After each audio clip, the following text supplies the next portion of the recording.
What if may nagbenta ng Pinoy ice scramble sa panahon ng ancient Rome? May isang Roman na sumubok, isang kutsara lang, at napahinto siya. Parang hindi niya maipaliwanag ang lasa. Isa pa ang sumubok, hanggang sa dumami sila, at bawat isa at pare-parehong hindi makapaniwala. At doon na nagsimula ang dagsa ng mga tao, hindi na lang iilan, kundi buong Rome pumila para dito. At nang siya mismo ang tumikim, hindi niya napigilan. Sa sobrang sarap, napahiga na lang siya.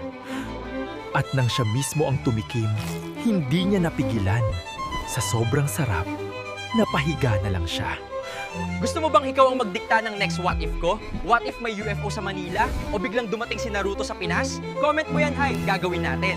Gusto mo ng sequel? Subscribers ang priority magpagawa ng story. 55 pesos lang per month, may badge ka na, ikaw pa ang director. Subscribe na! Sa lahat na nag-send ng stars, maraming salamat po. Nakaka-inspire po kayo gumawa pa ng panibagong what if. At sa bawat sticker na pinapadala ninyo, grabe, solid kayo.